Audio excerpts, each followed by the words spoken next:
Bonjour tout le monde, ici Frédéric Cardin. Bienvenue à une autre entrevue Panem 360. Aujourd'hui, je reçois Frédéric Léotard, cofondateur et directeur général du Centre des musiciens du monde à Montréal. Il est également ethnomusicologue de formation et il parcourt le monde et puis il connaît très bien, comme diraient les ados de nos jours, il connaît très bien sa shit. Pardonnez-la, mais bon. Monsieur Léotard, donc cofondateur du Centre des musiciens du monde, et dans le cadre du centre, eh ben, il organise depuis maintenant une septième édition le Festival du Centre des musiciens du monde, un très beau festival qui nous permet de découvrir des artistes magnifiques du monde entier, mais beaucoup, beaucoup de Montréal quand même. La ville a une belle richesse, on va en parler un peu aussi. Bref, cette année, ça se déroulera les 16, 17 et 18 mai prochains à l'église Saint-Enfant-Jésus du Myland. C'est là que se situe le Centre des musiciens du monde. Là. C'est un peu son point zéro, tout juste en face du parc La Haye, pour ceux qui connaissent un peu le coin. Et cette édition s'intitule Route de la soie au féminin, donc une édition toute féminine. Bonjour Frédéric Léotard, bienvenue. Bonjour Frédéric, merci de m'accueillir. Ça me fait plaisir, vraiment. C'est un festival que j'aime beaucoup et c'est une institution que j'adore. Alors, le Centre des musiciens du monde organise donc cette septième édition du festival. Ça s'appelle Les Routes de la soie au féminin. Donc, pourquoi ce choix cette année? Alors, comme vous le savez peut-être, on a un directeur artistique ici qui est Atabassian.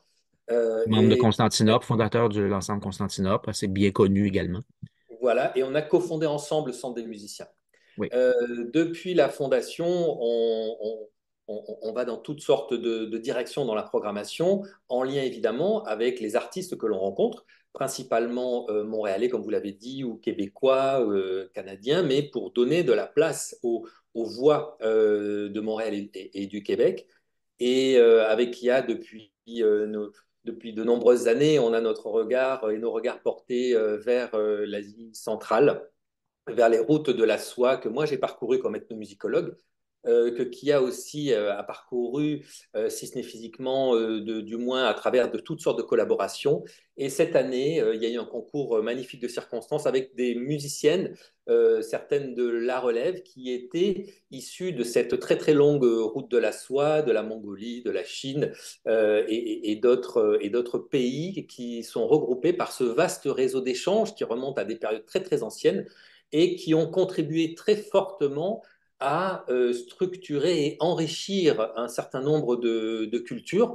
Donc on s'est dit, ben voilà, on va trouver cette année un moyen de faire voyager le public vers ces contrées lointaines et avec des femmes musiciennes très talentueuses qui nous amènent au croisement de ces traditions à la fois ancestrales, mais en y rajoutant l'innovation qui fait partie de leur personnalité et du monde dans lequel elles vivent aujourd'hui. Alors, parlez-moi, Frédéric, de cette programmation en trois soirées, trois journées bien remplies, chacune avec un thème, hein, avec une focalisation. Il y Oui. en a une, ça s'appelle un thème qui s'appelle les chants des steppes, l'autre, c'est les carnets de soie, en référence à la route de la soie, j'imagine bien. Et l'autre, c'est les chants des déserts et continuum. Donc, parlez-moi un peu rapidement là, des découvertes qu'on va y faire lors de ces trois journées. Oui, alors ces titres ont vocation à nous faire voyager un petit peu poétiquement dans différentes régions, dans différents écosystèmes, parce qu'on parle d'une route très très longue, très très riche de multiples influences. Et la première soirée, on l'a pensée en lien avec les steppes de l'Asie centrale, les steppes de l'Asie intérieure, vraiment ces territoires vastes. Pour cette soirée d'ouverture, on avait prévu faire venir une musicienne d'Ouzbékistan qui, malheureusement, pour des problèmes de visa, ne pourra pas être parmi nous et qui sera remplacée par Galia Benali, que le public montréalais connaît peut-être déjà et qui a déjà collaboré avec Kia Tabassian, une grande spécialiste. Ils avaient travaillé ensemble déjà sur un programme autour de l'œuvre poétique de Rumi. Hmm. Et, comme vous savez, cette poésie, elle a essaimé jusqu'en Asie centrale. C'est vraiment une région qui s'est beaucoup nourrie de cette poésie.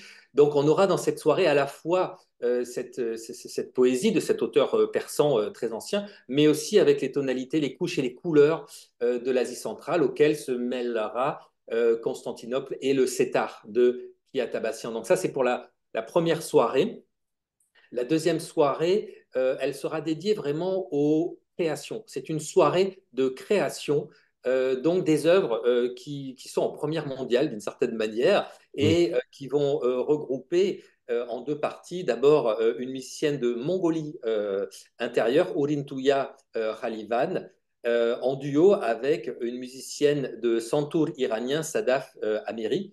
À noter que la joueuse mongole qui chantera peut-être un petit peu aussi, joue d'un instrument, le morinkhur, qui est emblématique de la culture mongole et avec un son absolument incroyable C'est et superbe. rarissime ici. C'est superbe cet instrument. Moi, j'adore ça. On peut le comparer un peu à l'équivalent occidental d'une viole de gambe ou d'un violoncelle, quelque chose comme ça, mais disons, c'est ça un peu. Oui, tout à fait. Ça joue Et un peu de la même façon aussi, là, disons, entre les deux jambes, et puis bon, avec un archet. oui, et ce qu'il y a de particulier sur cet instrument, c'est qu'il se termine par une tête de cheval. C'est Euh, classique, ça, et oui. donc, vous entendrez dans cette musique tout l'univers des cavaliers et des nomades. Le rythme reproduit le rythme de l'élevage, le rythme du trot, du galop. Donc, cet instrument, il représente vraiment comment dire, un animal et tout un univers Oui. des nomadisations. On entend, oui, j'ai déjà entendu. Puis on entend même le hennissement du cheval et puis les rythmes de galop, là. C'est Oui. aussi visuel je dirais, emblématique que ça, là, cette musique. Oui, et qui renvoie à des temps chamaniques de rapport avec la nature. Cette musique, elle a vraiment intégré un autre rapport avec les éléments de la nature qui nourrissent la musique et qui nourrissent les compositions de Urintuya, qui va jouer en duo donc avec Sadaf Amiri au santour iranien, qui est une sitar absolument extraordinaire. C'est une très très grande musicienne, elle aussi. C'est beau, ça. Oui, c'est magnifique, cet instrument. Ici, à Montréal, au Québec, on connaît bien des joueuses de cet instrument. Il y a Didem Bachar, qui est... Non, c'est le canoun, pardon. C'est le canoun, elle, qu'elle joue, mais c'est Voilà. de la même famille, je crois. C'est la même grande famille, mais là, avec le système vraiment plus Oui. persan iranien. Et là, on ne fait parler on a fait parler que parler de la première partie, puisqu'en deuxième partie de toujours cette même soirée, donc du 17 mai, il y aura un autre duo avec Ran Wang, qui est une joueuse de guzheng chinois. Donc pareil, une sitar très très très grande, un instrument magnifique. Elle aura deux instruments d'ailleurs sur scène, avec Annette Bauer, une excellente musicienne, multi-instrumentiste, qui va jouer notamment toutes sortes de flûtes et même du sarod indien. Donc vous voyez des Des belles femmes qui ont rencontres. travaillé ensemble, qui se sont rencontrées au Centre des musiciens dans le cadre des résidences qu'on leur a offertes et qui vont créer leur œuvre le 17 mai, c'est-à-dire vendredi prochain, pour la deuxième soirée du festival. Alors, c'est non seulement une belle programmation très, très riche, mais ça démontre, parce que la plupart de ces artistes, sauf quelques-unes, elles sont à Montréal. Et certaines sont arrivées plutôt récemment. Alors, première question, c'est, je pense par exemple à Ourine Touya, qui je crois est maintenant installée à Montréal, c'est bien ça, mais depuis pas très longtemps, je ne sais pas combien de temps, mais c'est assez récent. Oui, J'oublie le nom, pardon, de la dame qui joue du Kuzeng également. Je crois qu'elle est installée à Montréal, c'est bien Ran ça? Wang. Oui. Ran Ouais, et Wang, oui. puis elle n'est pas la seule. Récemment également, il y a une autre musicienne, Zizo Wang, qui joue du Kuzeng et qui s'est installée à Montréal. Donc, qu'est-ce qui attire, selon vous? Vous êtes là depuis un certain temps à Montréal maintenant. Vous êtes Montréalais pur et dur, là. Mais vous connaissez bien le monde de la musique ethnomusicologique et tout. Qu'est-ce qui attire à Montréal les musiciens? Qu'est-ce qui fait que Montréal... Est-ce que d'abord Montréal est une bonne scène de musique du monde et qu'est-ce qui les attire ici? Alors, je crois il y a plusieurs raisons, mais il y en a une qui me fait tout particulièrement plaisir, c'est un effet d'entraînement. C'est-à-dire que depuis qu'on a créé le centre en 2017, euh, il y a un certain nombre de musiciens qui évoluent autour du centre, de cette institution qu'on a créée. Et chaque année, on soutient environ, je dirais, 20 à 30 musiciens. Donc, si vous faites le compte, depuis les 7 ans, on a soutenu plus de 200 musiciens. Ouais. Et cette masse qui commence à devenir critique et qui commence à influencer tout le milieu parce qu'elle est au service du milieu de la diversité, elle fait que certains musiciens sont venus par le passé des États-Unis pour s'installer à Montréal, d'Argentine pendant la pandémie, et un musicien qui est resté, qui n'est pas reparti et qui a été intégré aux activités du centre, un autre musicien de Vancouver. Donc ça, c'est vraiment très plaisant de voir que notre action, la diffusion et le rayonnement des artistes par le centre des musiciens attire aussi d'autres artistes. Il y a aussi des artistes qui sont de passage à Montréal et qu'on arrive à intercepter, je dirais, entre guillemets. C'est le cas de Ourine Touya, qui est arrivée. Nous, elle nous a été présentée l'été dernier. On a fait une rencontre avec elle, on l'a entendue, on a partagé un moment avec elle. Et ça, c'est des musiciens aussi qui peuvent amener d'autres musiciens qui sont de passage. Donc, plus le mot se passe et plus il y a pour nous une possibilité de valoriser ces riches traditions du monde. Alors la scène montréalaise, c'est sûr qu'elle s'est beaucoup développée. Et nous, à travers notre action, ce que l'on essaye de faire, c'est de donner une voix à ces musiciens qui sont intéressés par une approche acoustique du son, par une approche vraiment instrumentale qui respecte à la fois leur tradition et qui sont ouverts sur les rencontres avec d'autres traditions du monde. Et quand on arrive à prendre connaissance de musiciens de niveau professionnel qui sont reconnus dans leur pays, mais qui ici débutent une carrière, en général, c'est à eux qu'on va proposer en priorité notre programme de résidence artistique pour rémunérer leur travail jusqu'à la diffusion publique de leur œuvre dans le cadre du festival ou d'autres événements. Donc je dirais que il n'y a peut-être pas une seule raison pour laquelle ils arrivent à Montréal, et que si c'est une raison qui est indépendante du centre, nous, on est là pour les accueillir et pour développer des projets artistiques avec eux. Alors, c'est un effet structurant sur la métropole et sur ce qui s'y passe ici. C'est vraiment, et vous êtes en train de construire quelque chose qui va éventuellement peut-être même vivre par soi-même. Évidemment, le centre aura toujours une place, mais vous êtes en train de créer un écosystème pour ce genre de musique, parce qu'il y a un écosystème musical, entre guillemets, du monde, là, à Montréal, qui est très fort, côté plutôt musique populaire, musique festive, les Nuits d'Afrique, ça fait longtemps que c'est là et tout. Donc, ce mouvement de reggae, de musique africaine, populaire et tout. Mais vous avez un créneau. Votre créneau, c'est plutôt ethnomusicologique, parce que vous êtes de formation ethnomusicologue, oui, vous êtes ethnomusicologue, donc. Et donc, vous, de votre côté, ce que vous faites, c'est plutôt les musiques qu'on pourrait qualifier de musique savante ou traditionnelle savante non occidentale. C'est un peu plus ça, n'est-ce pas, le focus que vous avez? Alors, c'est très probablement mon influence, mais pas que la mienne, celle de Kia aussi. Qu'il y a Kia aussi, bien sûr, Tabassian, oui.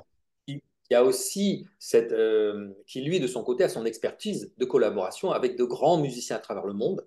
Oui. On sait que Constantinople tourne au Québec un petit peu, mais la majorité du temps quand même sur des scènes internationales. Et c'est donc cette concordance entre nos deux visions qui a donné naissance au centre des musiciens. Mais vous savez, ce n'est pas que non occidental. On accueille aussi des projets de musique traditionnelle québécoise, très très Oui, souvent. c'est On a vrai. des artistes en résidence, on les soutient, on a toute une gamme d'activités pédagogiques, de cours, d'ateliers aussi, ainsi que pour les musiques autochtones. Donc, si vous voulez, nous, notre champ de la diversité, on va dire que c'est plutôt celui des musiques acoustiques, qui sont la plupart du temps marginalisées. Hmm. Et notre rôle à nous, c'est de les mettre, de leur donner plus de lumière, plus d'éclat, l'éclat qu'elles méritent selon nous, dans un univers où elles sont encore peu représentées, peu représentatives, je dirais, Hmm. mais selon nous encore plus précieuses, parce que justement le centre se veut un écrin pour accueillir cette diversité et ces savoirs anciens jusqu'à aujourd'hui, sachant qu'ils ne sont pas figés dans le passé, mais que tous ces artistes sont des artistes d'aujourd'hui, des jeunes hommes et femmes qui perpétuent la tradition et la font évoluer à leur manière. Je vous confirme que vous n'êtes pas le seul à penser qu'elle le mérite. Elle mérite d'être mieux connue. Je le pense également. C'est pour ça, bien sûr, qu'on est là aujourd'hui. Donc, ça fait 7 ans, le festival. C'est court, là, 7 ans. On pourrait faire, je pourrais poser cette question lors du 10e anniversaire, mais puisqu'on est là maintenant, quel bilan vous faites au bout de 7 ans? Quelle évolution? Quelle sorte de satisfaction vous avez ou peut-être de défis qui restent à relever? Bien, écoutez, euh, ce qui me vient en tête, c'est par exemple que oui, on invite ou on attire des musiciens, mais aussi on poursuit le travail avec certains d'entre eux. La troisième soirée du festival, elle est consacrée à la création de Didem Bachar. Didem Bachar, c'est une excellente joueuse de qanun turque qu'on suit depuis le début, qui avait sorti un premier album, Levantine Rhapsody, qui avait gagné un prix Opus, Oui, et qui cette année nous revient au festival avec une création pour qanun, c'est-à-dire un instrument traditionnel avec un ensemble de musique de chambre. oui. Et cet ensemble, c'est I Musici de Montréal. Donc, Rien de moins, je dirais effectivement. que Oui, pour moi, c'est un peu ça, c'est une sorte d'aboutissement d'une certaine manière d'une musicienne que l'on accompagne depuis des années et à qui finalement on peut donner cette opportunité de créer son œuvre avec un orchestre d'une quinzaine de musiciens pour lequel elle a composé. Et donc ça, ce sera le troisième soir, et avec une soirée qui sera consacrée au lancement de son album. Donc, si vous voulez, ce que je veux dire, c'est que nous, on accueille beaucoup de musiciens, on a beaucoup d'activités, beaucoup de concerts, mais on suit certains artistes aussi dans une forme de continuité pour les aider à se développer. Le premier opus de d'Idem, c'était pour un quintet, et maintenant on arrive à un orchestre de chambre. Donc ça aussi, c'est une grande satisfaction de voir que notre action se déploie en termes de nombre de musiciens qui sont soutenus par le Centre des musiciens à travers le programme de résidence, des concerts, des ateliers, des cours aussi qu'ils donnent, des ateliers même dans les écoles, et aussi à travers des musiques rarissimes. Ce même soir où on va pouvoir entendre le Continuum, le 18 mai, en première partie, ce sera le chant des déserts avec de la musique baloutche. C'est une rareté. Je ne pense pas qu'on ait l'occasion, même à travers tout le Canada, d'entendre de la musique baloutche tellement c'est rare avec des musiciens qui sont issus de cette culture, avec une chanteuse qui va venir spécialement pour chanter ces traditions, Fatih Onari, et les compositions de Reza Abaye qu'on connaît à sur sa Montréal, oui. vielle antique. C'est une soirée absolument phénoménale par son côté ancestral, mais aussi novateur. Ah, c'est bien dit. Et puis moi, je vous aime beaucoup, honnêtement. J'aime ce que vous faites. Y a-t-il des équivalents? Dernière question. Y a-t-il un équivalent à ça dans le monde? Qu'est-ce qui ressemble à ça ailleurs? Kia et moi avons beaucoup voyagé, chacun dans des territoires un petit peu différents. Une mission aussi complète, on n'en connaît pas.